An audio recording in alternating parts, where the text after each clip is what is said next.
on paper, it's easy to categorize L&D as a cost because we don't sell a product typically. We don't book revenue. But when a learning function is operating at its best, it's not a cost, it's a catalyst. Hello and welcome to Accounting for the Future. I'm your host, Anne-Marie Henson, and today we're going to explore how learning and development is evolving into a strategic engine for innovation and long-term business growth. Here to share his insights, I want to welcome Dr. Keith Keating, Chief Learning and Development Officer at BDO Canada. In addition to Keith's role at BDO, he's also the Academic Director for the University of Pennsylvania's Chief Learning Officer Doctoral Program and the author of not one but two books, The Trusted Learning Advisor and Hidden Value, How to Reveal the Impact of Organizational Learning. Keith is an advocate for talent development and leverages his platform to emphasize human talent as a cornerstone of organizational success. Keith, we're so thrilled to have you on the podcast today. And I think it's also the first time that I have a doctor on this podcast. So I'm really excited. Just don't ask me any medical questions because I'm not that kind of doctor. Okay, so nothing about my weird rash. I'll No. leave that for another doctor. Okay, fine. Thank you for having me. Of course, really excited to have you. And I think I just want to highlight that your role as Chief Learning and Development Officer at BDO is a first for BDO as well. It's not a role that existed prior to arriving here. So it's been great to see our own evolution throughout the years in terms of emphasis on L&D or learning and development, but I'm excited to find out more on your side. So I guess let's start off with a little question about you and your background. What first sparked your passion for learning? I can tell you that it did not start when I was young. And so you may not know this about me, but I'm actually a high school dropout. I didn't know that. Yes, little fun fact in quotes. I struggled significantly with school for years. And high school dropout wasn't just part of my story, it was my story for a long time. And it was the beginning and also the end of how I saw myself. And I was ashamed of it for years. I hid it, I let it define me. But today it's the beginning of my story, but it's not the end. And so my view on the value of learning is deeply personal because for a long time I didn't believe that I was capable of it. As I said, I struggled in school. I was told I wasn't capable directly and indirectly, that I wasn't smart enough. I wasn't cut out for traditional education. And for a long time, I really believed it. And it wasn't until early adulthood that I realized that the problem wasn't me. It was how I was being taught. And the moment that I learned how to learn, everything changed for me. And it was like someone handed me the keys to my own future. And learning stopped being something that made me feel broken and something that made me feel powerful. And so that journey has shaped everything that I believe about learning and my passion for it. Because when you've been someone who is counted out or overlooked or underestimated, it changes how you see people in general. And I find that it makes me more hyper aware of those invisible barriers that others might be facing. And it makes me ask questions like, who are we missing? Who's not being developed? Who's not being thought of in this process? And so I'm constantly rooting for the underdog because I am one. I still consider myself one. And I know firsthand what the power of learning can truly unlock for somebody when they're given a chance. So long story short, that's why I believe so deeply in this work. It's why I push so hard for learning to be seen not as a cost center, not as a perk, not as a nice to have, but as something that's life changing, that's business critical for our growth and our opportunities. So it's a long-winded answer to your question. I'm almost speechless, which doesn't happen a lot, but it's such an inspiring story, Keith, and thank you for sharing. And maybe that the fact that you learned differently than others, not in a traditional environment of school, and it took you a while to get there, is probably what helped spark that passion, right? I think there's a Hmm. recognition that not everyone learns the same way. Not everyone can just open a book and memorize it and grasp the concepts really easily. So that the importance of the inclusive learning programs is, I think, critical. So thank you for sharing that. That's really it's quite inspiring. You talked about something in your response there that actually leads well into my second question. So, this podcast is about accounting for the future. A lot of our listeners are in the finance function, either as auditors or CFOs. And like the finance function, oftentimes I find L&D has been viewed as a cost center. To your point, right? It's not something that's viewed as being revenue generating or adding significant value. It's like a fundamental, it's a necessary evil to have an organization. What's your perspective on this, and how would you say that this has evolved over time? So there's two phrases that you used I want to pick up on. So the first is support function. And I think this gets misunderstood, or worse, we get dismissed, and not just us, but finance, IT, marketing. When we're called a support function, it tends to lead this idea that we are secondary or that we're less strategic. But if you unpack what a support function means, well, it exists to enable the business. We support the business. And so in the case of learning, we support the single most important resource in any organization. It's people. We're not supporting the business. We're supporting the people who drive the business, the people who innovate, who serve clients, who manage risks, who lead teams, who adapt to change, who deliver results, who do all of these things that make a business successful. And so if we step back, it's not a side role, it's central to the organization's success. So I personally am not offended by support function. I get offended when people think that that means you're something secondary, when I think that we're actually a driver. So the second phrase that you used, that I had also used, is cost center. So if we flip the language from support function to cost center, that's where things get even more trickier. Because on paper, it's easy to categorize L&D as a cost because we don't sell a product typically. We don't book revenue. But when a learning function is operating at its best, it's not a cost, it's a catalyst. A strong L&D function helps to reduce turnover, increase productivity, close skill gaps, build future leaders, improve customer experience. I could go on and on and on. And these aren't soft outcomes. These are tangible business outcomes. And so to go back to your original question, I think the mindset is starting to shift slowly but surely. BDO is a great example. This role didn't exist before. I would say the function that existed here before was largely in an order taking capacity, whereas now we're seeing an evolution where we not only have a seat at the table, but we are building our table. We're inviting executives to come and sit with us. We're developing a learning culture. And so leaders are starting to recognize in general that learning isn't just a perk, it's a performance lever, it's a retention strategy, it's a competitive advantage when we're filled with such significant change that's going to be happening and continue to happen in our industry and all the industries.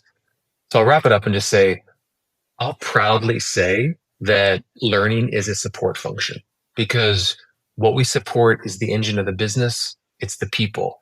And when you invest in people, the return isn't just financial, it's cultural, it's strategic, and it's enduring for what I call, and what most leaders should be calling, the most important resource being the people. Yeah, I totally agree with you. And, especially, and this applies to, I'm sure, all organizations, but especially when you're thinking about professional services, we don't manufacture widgets. We don't sell hardware. We sell know-how.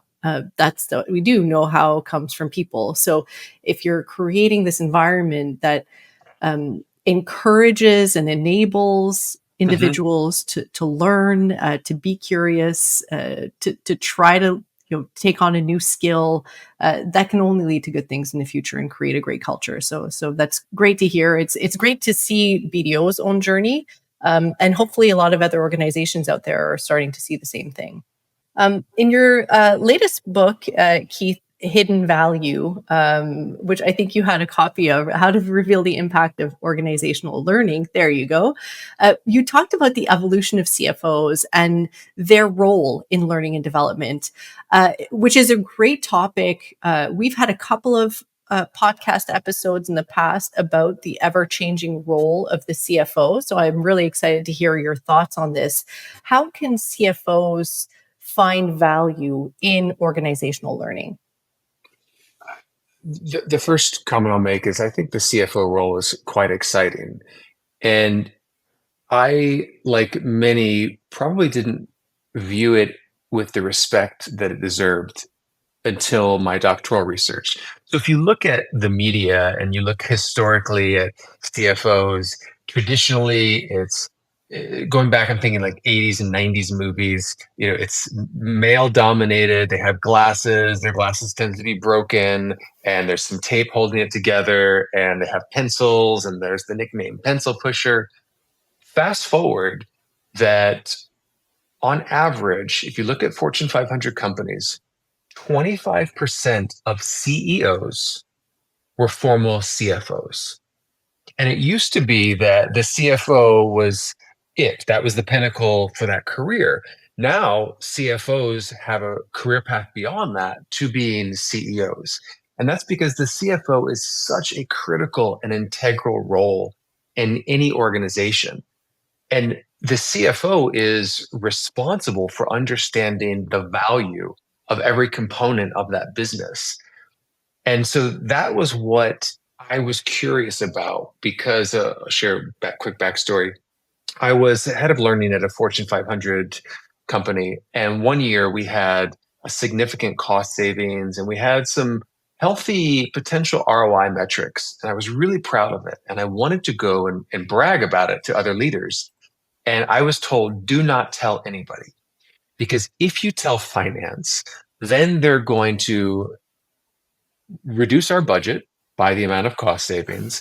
And then they're going to expect us to replicate that ROI every year moving forward. We just can't do that. So don't tell finance, especially. And so I reflected on that and I realized that I had never had a relationship with finance or the CFO. And I have been taught in my industry, learning and development, to fear finance and to fear the CFO because the CFO is the one that cuts our budget. So I thought, that time I was looking for my doctoral research, and I thought this is a perfect research topic. Let me go out and understand what CFOs' perspectives are of organizational learning, and then also let me understand about the budgets and how the budget works from their perspective to answer the question: do CFOs truly cut our budget, and is L&D the first budget to get cut? And just spoiler alert, it's not the first budget to get cut. It just happens to be that that's all we see. And so we take it personal as if it's being done to us. And largely, as CFOs said to me in the research, we don't get that granular in your budget. We may say take 10% across all organizations within the firm, and then whatever the individual organization does, that's up to them. But no one had ever said, yes, we're specifically targeting the learning budget. Anyway, so long story short, too late. Here's some of the results. So all the CFOs shared that they believe in the importance of learning. They see people as a key strategic asset, and they recognize the role learning plays in building confidence and enhancing retention and all these things. But they also admitted that learning isn't a top priority for them when it comes to resource allocation.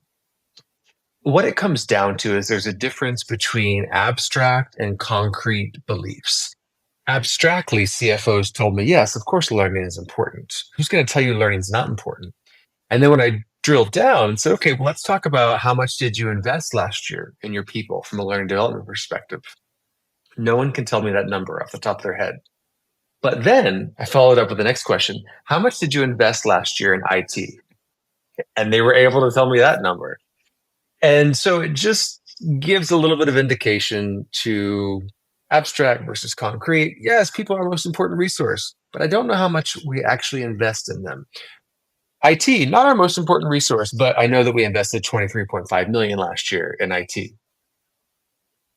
So the gap isn't that there's a lack of belief. I think part of it is about visibility, and that's where L&D has to step up a bit. Some of the other items I uncovered in the research were CFOs don't just want data. We tend to send them an Excel spreadsheet and it's got our ROI metrics, which what I uncovered was CFOs aren't going to take our ROI metrics. It's not something that they can repeat. It's not something that they're going to publish on any of their financial statements. And so the outcome was they said, you can send us this data. It's great. I don't really know what to do with it. But what's the story? What's the story behind the data? How are you actually impacting a team? What program made a difference? What life did it change? Who did it help get promote? What about the human side behind these numbers that you're giving us? And ultimately, what it uncovered was when we pair meaningful evidence with the story, that narrative becomes a much more powerful currency. So I was really surprised to uncover that CFOs weren't something to be feared, that they wanted the story behind the data, that they wanted more of a partnership with us. They don't want L&D operating in a silo, but also none of the CFOs I met with had a relationship with learning. And so when I asked them to unpack that a little bit more, and this was a brilliant response, one CFO said, I have so many fires at my feet that I can't care about what you care about. You have to make me care. And in order to make me care, you have to put forth the effort to build a relationship with me and to tell me the meaningful story with your data. So that was one of my biggest takeaways. And I'm quite a big advocate now of sharing within the L&D community. Don't fear the CFOs. Our budget is not the first budget that gets cut. Everybody's budget that gets cut, they all think the same thing. Sales, marketing, HR, IT. It's not the first budget. Typically, it's hidden within other budgets, and no CFO is targeting us. And build a relationship with your CFO. That's such great advice. And it is very much actually in line with discussions that I've had on previous episodes about the CFO role evolving in more one of a CVO, Chief Value Officer, right? Which is less about, sort of analyzing and picking out historical numbers and asking why there are variances or why we didn't meet budget, and looking more at what value was created, understanding that value can be created in more than just growth in revenue. Exactly, there you go. So this book it ties is in perfect. perfectly. Exactly. And because and that's why I wrote the book, is I wanted to give learning a language, a common vocabulary to use that aligns with what the business tends to be using, so that we're not just coming up with our metrics over here. And I think to build on that point about the chief value officer, I think that every one of us needs to be focusing on value. And what really inspired me to write ultimately the book was that we have been using for the last decade or so, we live in a knowledge economy, meaning that our knowledge is a commodity for us. And yes, that's true. But because of these devices, because this device has more knowledge than I'll ever be able to have, it's now about what do you do with the knowledge you have, the experience you have, the technological tools that are available at your disposal to make you more efficient, more effective, more knowledgeable. How do you pull all of those together to create value? At the end of the day, I think every one of us has a responsibility to be thinking about value creation, value seeking. How do you measure your value? And how do you tell the story of your value? That's going to be the key differentiator for us. Yeah, I know that people are worried about AI taking their jobs. I'm of the mindset it's not AI that's going to take your job. It's the person that knows how to use AI and the person that knows how to create value and articulate that value in a way that others can understand. Right. Yeah, really, really good point. And I want to ask you a question a little bit in line. You know, you talked a lot about the importance of L&D building relationships with CFOs and the finance function. In a lot of organizations, as you mentioned, there are many different departments or service lines, business units, whatever you want to call them. There's sales, there's production, there's marketing. What do you think organizations can do to make sure that L&D becomes a central pillar, and a little bit to your point previously, isn't just this thing on the side that we sometimes have to think about and check a box that we completed it at the end of the year, but that it really becomes central to an organization? The first step is to stop treating it like an afterthought. Too often, learning is brought in at the end, after the decisions have been made, after a change is announced, after a strategy is set. By then, it's too late for us to help shape anything. And then learning becomes reactive instead of proactive. A lot of the times, when learning is given an order to execute, it's actually not a learning problem to be solved. It could be cultural, it could be behavioral, it could be procedural. So to truly integrate L&D into the business, organizations need to do three things. One, involve L&D early and often. Invite your learning leaders into the room where strategy is being shaped, not just when it's time to roll it out.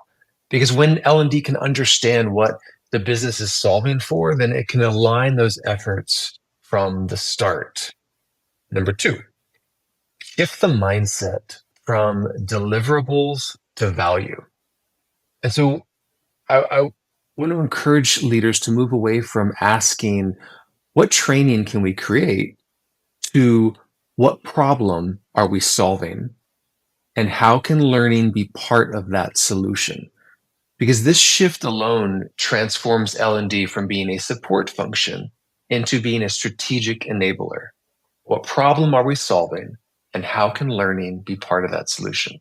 And then number three, hold learning accountable to business outcomes. And what I mean by that is learning shouldn't be measured by butts and seats or satisfaction scores. It should be measured by the outcome that it enables: employee retention, productivity, engagement, capability, client impact, client experience. When you start tracking that kind of value, then we earn our place at the table because it's not just supporting the business, it's driving it. And so at the end of the day, if people are your competitive advantage, and most organizations say that they are, then L&D isn't optional. It's an infrastructure. It's the operating system for growth, for agility, performance, but it only works when it's embedded into the strategy, not bolted on as an afterthought. Yeah. Well, I'm really happy to hear you say that, and happy to see already, you know, even at BDO in a pretty short time that you've been here, uh, some changes that we've made Mhm. at integrating L&D at much, much earlier stages. So I'd like to ask you a little bit about what you've been doing at BDO so far, and how you can ensure that we integrate sort of innovative learning, new ways of doing things. You know, you talked about AI, which is going to have, has already had and is going to continue to have a huge impact on organizations and what they do. And how do you align those with what I would call pretty rigorous compliance standards? You know, accounting firms have to abide by a number of uh, regulations and Mhm. there's a lot of oversight into what we do, which is great. Sometimes innovation can conflict with compliance. So, how do you marry the two? As you know, at BDO, we take innovation seriously, but we also take our alignment even more seriously. So for us, innovative learning isn't about flashy tech or trendy formats. It's about solving real problems in ways that are both impactful and compliant. And we start by grounding every initiative in the business need. And if it doesn't tie back to a firm wide strategic priority, which is growth, leadership, and AI, then we don't move forward with it. That's the first filter. But innovation itself doesn't give you just a free pass on risk. We work closely with risk and legal and compliance from the start. Just like we want L&D brought in at the start, they're brought in at the start, not at the end, to make sure that what we're building meets our regulatory standard, that it protects our brand, that it protects our clients, and that it reinforces our firm values. And so when you have that partnership with risk, legal, compliance, I call it the protective, proactive partnership. It gives us room to be creative without crossing any lines. So for us, compliance isn't a blocker, it's a boundary, yes, but great design can thrive within those boundaries. Yeah, I think it brings back the importance of the collaboration amongst multiple stakeholders, business units, or departments to make sure that everyone comes together Mhm. at the earlier stages instead of, to your point, just being a blocker at the end and saying, oh, no, you can't do this, go back to the drawing board. That only creates inefficiencies and frustration, I assume. So, And more time and more money, more yeah, resources. And exactly. One of the things that I know I've learned from a lot in the past is, in my 20-year career at BDO, some of the things that I remember the most in my learnings is when I made mistakes and learned from them. I don't really remember the times where I just did a great job off the start and all was great, but I do remember those moments where I thought, oh, shoot, I should have done this differently, or maybe this is incorrect. And having to sort of evaluate what I had done, figure out a solution, and move forward to trying to fix it. So it's a bit tricky though, because again, coming back to compliance and risk and legal, there are consequences sometimes of making mistakes, but it's so important to learn through trial and error sometimes. So, uh, how do you sort of encourage individuals to not be afraid to fail, but also maintain those high quality standards? for me, one of my favorite acronyms for fail is the following. So FAIL, first attempt in learning. Michael Jordan, I think, missed something like 900 shots in his career.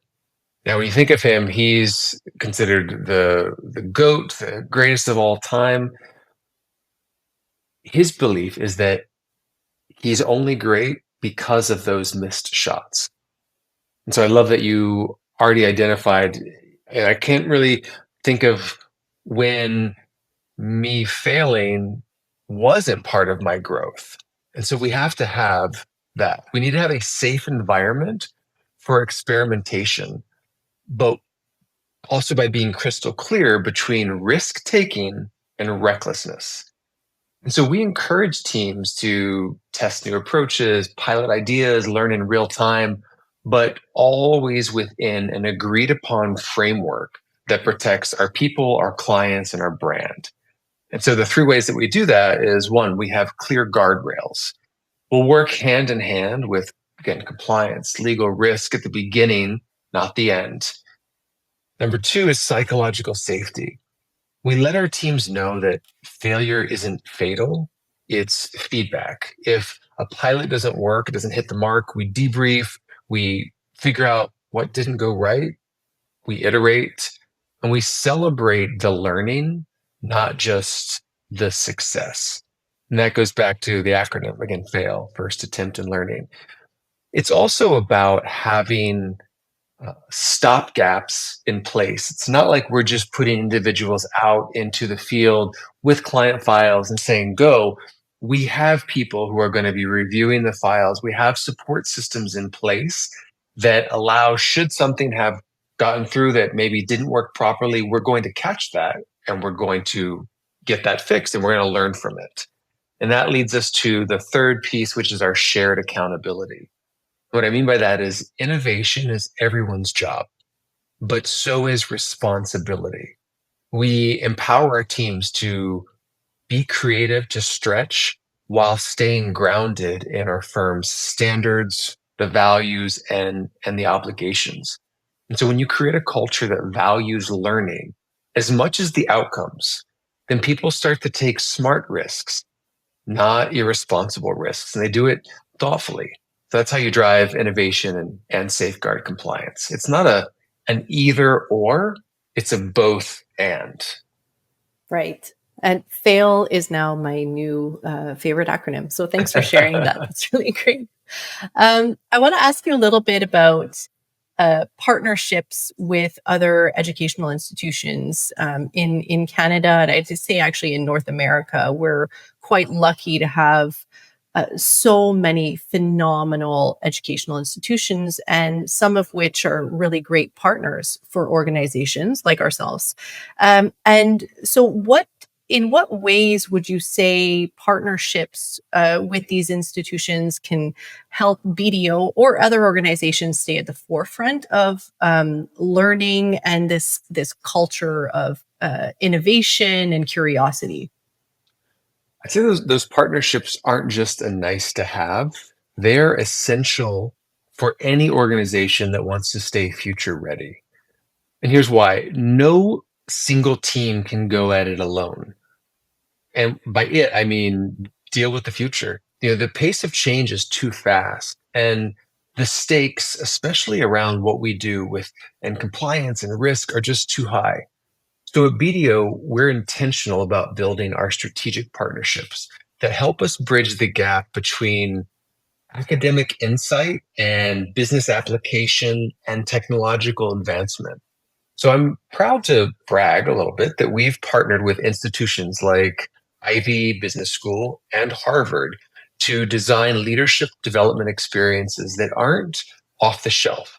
They're grounded in research and it's tailored to the realities of professional services. But more importantly, what we need at BDO to continue to evolve to being top tier to support our clients and also the development of our leaders internally. So these relationships, they keep us sharp, they keep us grounded in evidence, and they're constantly evolving.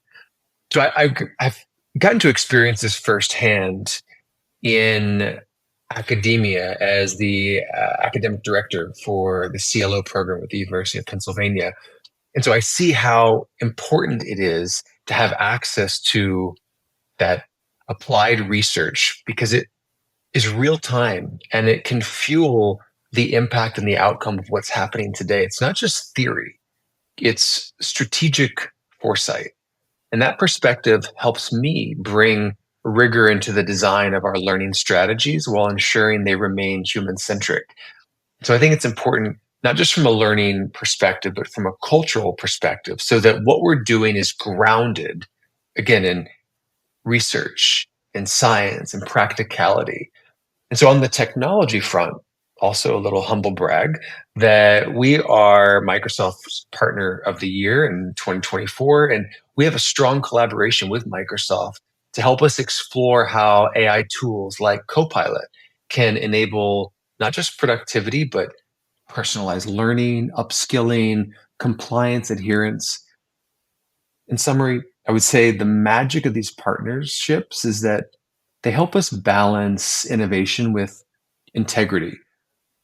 We don't have to choose between being cutting edge and being compliant. We can have both when we're co-creating with the right partner. And so staying at the forefront doesn't mean that you're doing everything yourself. Satya Nadella introduced this concept I'm about to share maybe 10 years or so ago, and I love it. He says, we have to evolve from being know-it-alls to being learn-it-alls. And this is what he equates Microsoft's turnaround to with that philosophy and that mindset. Because Microsoft had this mindset that they were the experts, they were it, they knew everything, and they didn't need to learn everything. And that's ultimately what was holding them back. And the same applies to us from professional services. As you identified early on in this conversation, we're hired for our expertise. We are the service, we are the product. And with that, sometimes can come a little bit of arrogance where you're thinking, yeah, I'm the expert in this and my clients are paying me to do this. I know everything I need to know. It is not possible for any of us to know everything we need to know. With the way that change is happening and will continue to happen exponentially, we cannot be know-it-alls, but we can be learn-it-alls. And so our partnerships with these institutions allow us to keep that mindset of being learn-it-alls. That's great. And, having myself had the opportunity to attend one of our Harvard programs at BDO, I was, I wouldn't say skeptical because you can't be skeptical of Harvard, but I was a little skeptical when I'd heard that they had designed a program with BDO in mind, right? That it was collaborative and that some of our global leaders, not just Canadian ones, had gone to Harvard with the leaders of that program and had designed something specifically for our partners, for future leaders. And I was blown away by the quality of what I saw. So yeah, a good partnership where you share similar values and you have that sort of curiosity and you can innovate together and create together, I think just creates such a great partnership for the future. So it's been great to see because it's not something that I thought was possible previously. It's a win-win on multiple levels. Not only Yeah. do you keep learning, but it's also a value proposition for your talent because not everybody has access to Ivy or Harvard. And so for firms and organizations to make these relationships, nurture the relationships, create opportunities, it's a value add for being part of that organization or firm. Yeah, absolutely. I have one last question for you, Keith. So hopefully we've got some individuals who are listening to this and are now inspired and want to perhaps invest more in L&D in their organization. So what would be one piece of advice you could give to a business leader or a future business leader who wants to embed sort of that growth mindset and innovative culture within their organization? If I could offer one piece of advice, it would be this: model what you want to multiply. You can't mandate a growth mindset. You have to live it. And that means you have to be willing to show vulnerability. You have to be curious. You have to admit when you don't have all the answers and treat mistakes as learning moments. If leaders want innovation and want learning to flourish, they have to go first.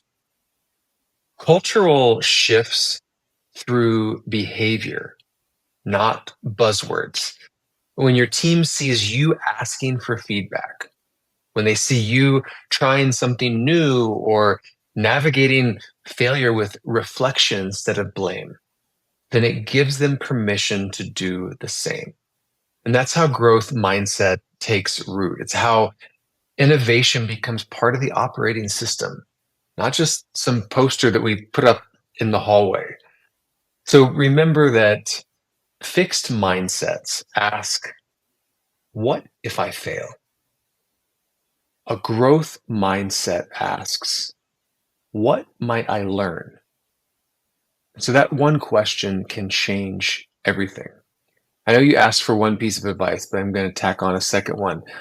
And if you're serious about building a culture of learning and innovation, buy my books. The Trusted Learning Advisor and Hidden Value are cheat codes for developing your talent function. You're welcome.